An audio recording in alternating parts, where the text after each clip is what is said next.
There comes a point in nearly every man's life when he wakes up feeling like something's missing, a heaviness he can't shake. It's not just loneliness, it's deeper than that. It's a sense that he's lost himself, trying to win someone who never saw his worth.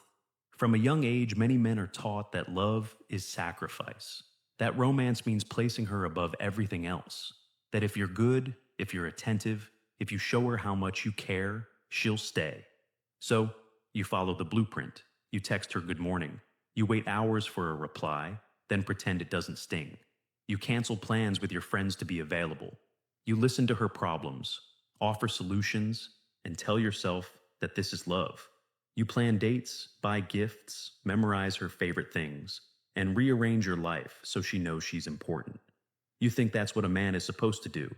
But what do you get in return? Silence. Ghosting, mixed signals. Hot and cold behavior that leaves you confused and constantly second-guessing yourself. You lie awake at night wondering where it all went wrong. You scroll through your messages, analyzing every word you sent, looking for the moment you messed up. You start to question your worth. And then, despite everything you've done, she disappears. Or worse, she stays just enough to keep you hooked while offering nothing in return. That pain is real. It's sharp, raw, and consuming. And the worst part is that the world around you tells you this pain means you're weak, that your heartbreak is embarrassing, that you're supposed to man up and hide it. But how can you hide something that shattered your identity? You weren't just hurt, you were betrayed by the very idea of love you were taught to believe in. Society told you to give more, feel more, share more. But when you did, you were met with less respect, less affection, less interest. The truth is hard, but it's necessary. Neediness kills attraction. The more she senses you revolve around her, the less she feels pulled toward you. That doesn't make her cruel, it makes her human. When a man places his value entirely in her hands, she stops seeing him as a leader and starts seeing him as a follower, not consciously, not always intentionally, but instinctively. She senses you've put her on a pedestal, and that pedestal becomes a cage for both of you. This cycle doesn't just break your heart, it breaks your spirit. You begin to feel invisible. You lose your sense of self. You move through life reacting, not leading, hoping for crumbs of validation from someone who no longer sees your power. That is the pain of being forgotten, even while you're trying your hardest to be remembered. But here's the light in that darkness. Pain is not weakness. Pain is information. It's a signal that something in your life needs to change. And the fact that you're feeling this pain proves one thing: you care deeply. That's not a flaw. That's your gift. That pain shows you have the capacity to love with intensity, to commit with passion, to invest with your whole heart. That capacity, when directed properly, becomes unstoppable power. The first step is to stop giving that power away. Stop begging for love that should be returned freely. Stop shrinking yourself to be more digestible. Let this pain guide you, not into bitterness, but into awakening. Let it become the fire that pushes you to evolve, not just for her, but for yourself. You were never meant to live at the mercy of someone else's affection. You were meant to stand tall, centered in your own value, unmoved by attention, unbroken by rejection. Let the pain remind you of what matters: your mission, your standards, your voice.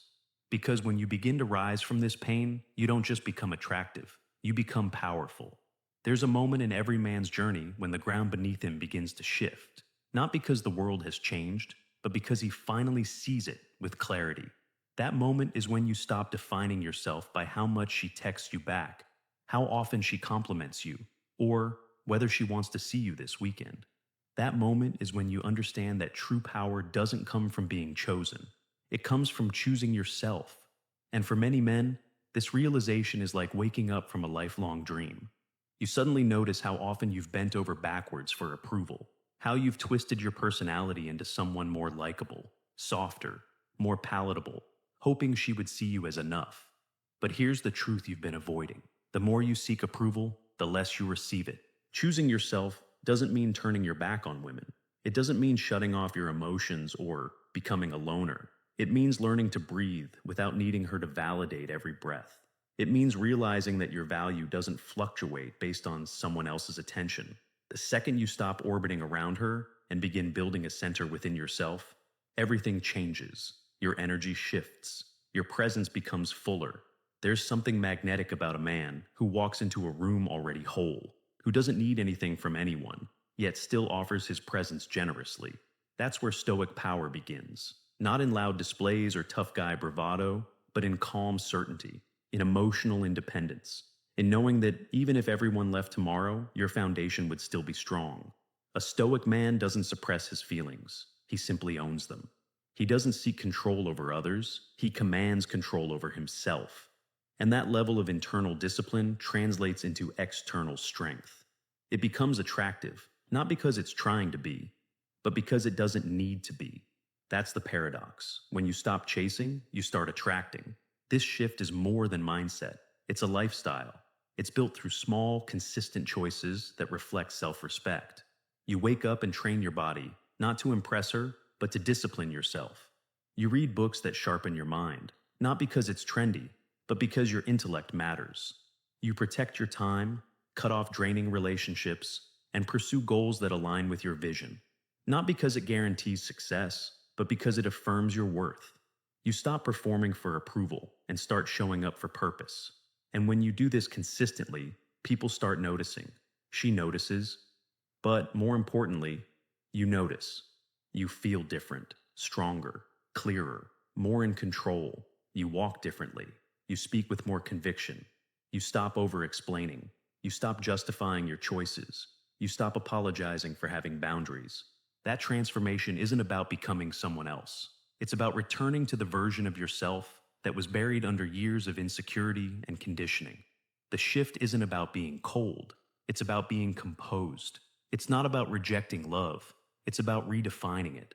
Because once you make that internal decision to prioritize your mission, your vision, your peace, and your standards, you realize something powerful. You were never meant to chase anyone. You were meant to become someone worth following. Detachment is not the absence of emotion. It's the mastery of it. It doesn't mean you stop caring or that you harden your heart to love and connection. It means you stop attaching your sense of worth to how someone else treats you. Detachment is strength in its purest form. It's the quiet decision to no longer let your emotional state rise and fall based on whether or not she replies to your messages, gives you attention, or chooses you. So many men today confuse love with dependence.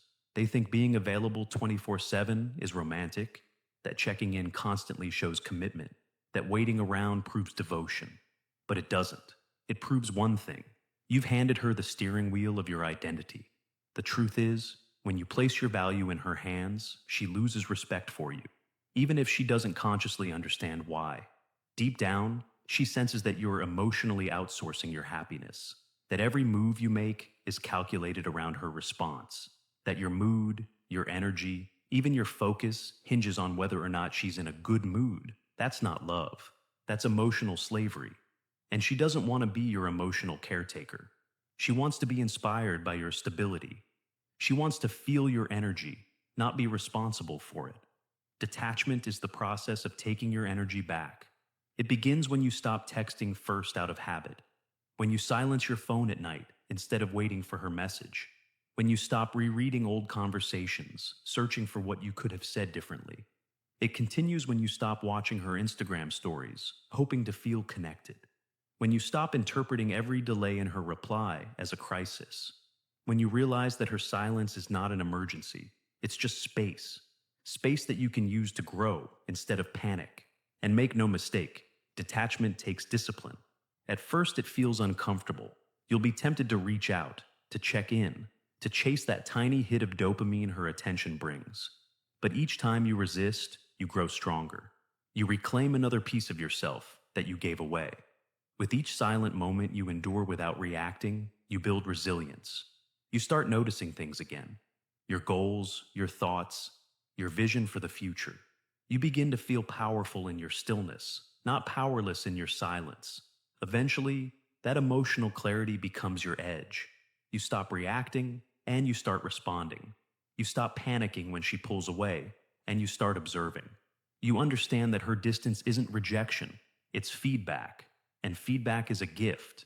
It tells you whether or not your presence is being respected. And if it's not, you don't beg for attention. You withdraw it, not to manipulate, but to protect your dignity. Because the man who practices detachment isn't playing games. He's just no longer willing to gamble with his peace. He's decided that being chosen is a bonus, not a requirement. He no longer fights for a seat at a table that doesn't value his presence. Instead, he builds his own table, and she can either step forward and meet him there or stay on the sidelines. Either way, his life moves forward. With clarity comes choice, and with choice comes power. That's detachment, not disconnection, but the ability to stay rooted in yourself, no matter who comes or goes. When you finally take back the energy you've been giving away, through constant texts, emotional overthinking, and putting her on a pedestal, what you're left with is power. And that power doesn't just sit there. It needs to be directed, focused, and refined. That's where evolution begins. Because the truth is, most men don't lack strength. They lack structure. They don't lack value. They lack rituals that reinforce it. You can have all the potential in the world, but without daily habits that shape who you are, you'll always drift. When you stop pouring your time and focus into a woman who doesn't reciprocate, you have a rare opportunity to channel that energy into your own evolution. This is where your rituals become sacred. The first ritual is how you wake up. Not when, but how. You don't roll over and check your phone for her messages. You get up with purpose. Whether it's 5 a.m. or 7 a.m., you rise with intention. You begin your day not in reaction to others, but in command of yourself. The second ritual is movement. You train your body, not because you're trying to impress her, but because your physical discipline reinforces your mental clarity. Every rep, every sprint, every drop of sweat is a statement. I am building myself. Your body becomes a reflection of your commitment, not to aesthetics, but to resilience. Then comes the mental ritual. You read, not to escape, but to expand. Philosophy, psychology, strategy. You feed your mind with frameworks that sharpen your thinking. You begin to see patterns in people's behavior. You begin to understand yourself. And that understanding creates power. Because once you know who you are and how the world works, you stop being manipulated by it. Next, you write. Not pages and pages of feelings, but clear thoughts. What are your non-negotiables? What are you building? Who do you refuse to be anymore? This kind of journaling is not therapy. It's blueprinting. It's designing the man you're becoming. You also learn to suffer voluntarily. That means cold showers, long walks in silence, lifting heavy weights, and sitting with discomfort. You do it not because it's trendy or fun, but because discomfort breeds discipline. When you practice suffering on your terms, life's challenges don't shake you. You're no longer afraid of rejection, silence, or solitude. You've already walked through those fires, and you came out sharper. And finally, you protect your environment. You cut distractions. You limit time with people who drain you. You don't indulge in gossip or mindless scrolling. You become intentional about who and what you give energy to. Because when your energy is focused, it becomes magnetic. People start to feel your presence. You walk into a room, and something about you is different. Not louder, stronger, not arrogant, rooted. You don't beg for attention. It naturally flows to you. These rituals aren't about appearing high value. They're about becoming high value. Every action reinforces your identity. Every day you add another brick to the foundation of your masculinity. And over time, you don't just look powerful. You are powerful. Not because you dominate others, but because you lead yourself. That's what evolution looks like. Not in grand gestures, but in daily decisions. And once you start, you never want to go back. Rebuilding your power isn't about becoming dominant or controlling other people. It's about reclaiming the direction of your life. It's about waking up every day with clarity and a reason to move, to act, to grow. When you rebuild your power, you stop being a man who reacts to what happens to him, and you become a man who makes things happen. You stop existing for someone else's attention and start existing for your mission. That mission could be your health, your career, your business, your craft, or the impact you want to leave behind. It doesn't matter what the mission is, as long as it belongs to you and demands your excellence every single day. Most men are distracted. They're lost in noise, scrolling, watching, consuming. They spend hours online watching other men win, other men build, other men lead, while they remain stuck in place. But When you're rebuilding your power, you unplug from that world. You stop watching and you start doing. You stop reacting to her silence, her cold texts, her emotional distance, and instead, you ask yourself, what am I building today? That shift is the beginning of real transformation. Because when you replace emotional desperation with daily discipline, everything around you starts to change. Power grows from structure. It grows from repeated effort towards something meaningful. If you wake up and build every single day, your body, your mind, your business, your influence, you become undeniable. You don't have to talk about it. She sees it. People feel it. You walk differently. You speak with a weight that can't be faked. You no longer seek validation because your actions already validate you. You're no longer asking to be picked. You are the one picking. And that shift, from passive to active, from reactive to driven, is what women notice on a deep, subconscious level. It's not what you say, it's what your energy broadcasts. That you are busy building a life so complete, anyone who wants access to it has to come correct. And when you build your world like this, when you rebuild your power from the inside out, you naturally develop a level of calm authority. You stop arguing to prove a point. You stop chasing to feel valued.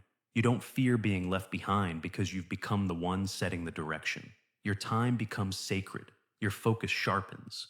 You start saying no more than you say yes, not out of ego, but out of alignment. You start recognizing when something doesn't match your vision, and instead of tolerating it, you walk away. That's not arrogance, that's leadership. Rebuilding power also means surrounding yourself with people who push you to grow. You stop seeking shallow validation and start seeking accountability. You start craving challenge, not comfort. Because comfort never made a man powerful, pressure did. And when you voluntarily put yourself under pressure every day, whether it's physical training, mastering your craft, or chasing your goals, you evolve. You no longer need motivation. You have momentum. You no longer seek a woman to fill your void. You become the man who fills his own cup and overflows into others. Ultimately, rebuilding your power is about living on purpose. It's about becoming a man who stands for something, a man who leads with vision, who moves with direction, and who refuses to be defined by anyone else's approval. Because the most attractive thing you can ever do isn't chase a woman, it's build a life that makes her want to be part of it. When you're in that place, you don't need a crowd. You don't need to go viral. You don't need applause. You're not performing. You're becoming. And that kind of power doesn't ask for attention. It demands it.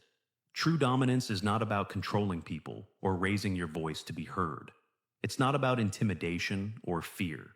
Dominance, in its most powerful and magnetic form, is calm, silent, and deeply rooted in inner certainty. It's about being emotionally unmoved in moments when most would crumble. It's about holding your ground, not to prove you're right, but because you no longer need to prove anything at all. And yet, for that power to be irresistible, not just feared, but respected and desired, it must be paired with heart. Dominance without empathy becomes tyranny. Dominance without warmth becomes cold and mechanical. But when a man holds his power with compassion and self-awareness, he becomes a force that few can resist. In relationships, there are moments when your woman will test you, not always intentionally, but instinctively. She might pull away, question your decisions, challenge your views, or act emotionally chaotic. This is not because she wants to break you. It's because, at a subconscious level, she wants to feel the edges of your strength.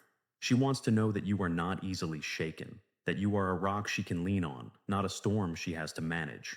If every time she gets upset, you apologize without reason, explain yourself unnecessarily, or try to fix her emotions to win her favor, you teach her that you will bend and break at the first sign of tension. And in doing that, you lose her respect. Not because she's unkind, but because the masculine energy she craves isn't rooted in emotional instability. It's rooted in stillness. You don't need to respond to every emotional outburst. You don't need to explain yourself in 10 paragraphs every time she questions your choices. A silent boundary, delivered with a calm presence, is more effective than a dozen defensive arguments. When you say no and mean it, when you walk away from drama instead of entertaining it, you signal strength, not indifference, but direction.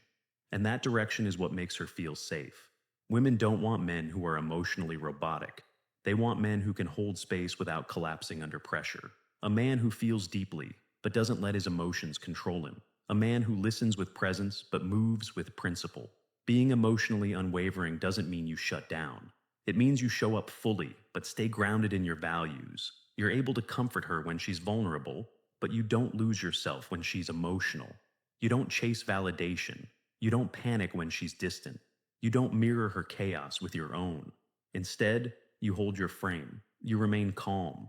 That creates intrigue. She looks at you and sees a man who knows himself, one who is not shaken by moods, not manipulated by guilt, and not swayed by fear of losing her. This calm intent is what makes a man unforgettable. In a world full of emotionally reactive men, you stand out, not by yelling, not by playing games, but by standing tall in your truth. Your presence speaks for you. Your eyes communicate certainty. Your tone remains level, even when emotions run high. And in that stillness, she leans in. Not because you forced her, but because she feels magnetically pulled. She senses something rare, a man who can hold both strength and softness. A man who doesn't just lead, but leads with heart. And that is what true dominance looks like. It's not about overpowering others. It's about becoming so grounded in who you are, so in tune with your own emotional world, that others naturally follow your lead. Not out of fear, but out of trust. You don't demand loyalty, you inspire it. You don't seek approval, you radiate certainty. You are the calm in her storm, the leader in chaos, and the presence that reminds her of safety.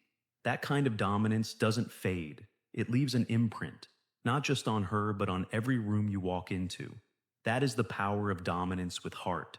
This isn't about manipulative tactics, it's about transformation.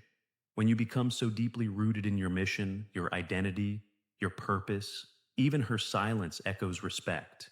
Silence doesn't mean disinterest, it means she's absorbing the shift in you. She's waiting to see if you'll break, but you don't. You stand. That level of confidence draws her organically. It changes everything.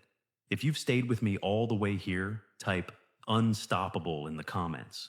That word is your commitment to change. Don't just watch this transformation, be the transformation. Subscribe now and tap the bell. Hit like, share with a brother who needs this, and let us know. Which part of your identity are you reclaiming today? By supporting this channel, you're not just changing your life, you're helping these insights reach women searching for their own power. Every subscriber spreads strength. This is just the beginning. You are becoming unstoppable.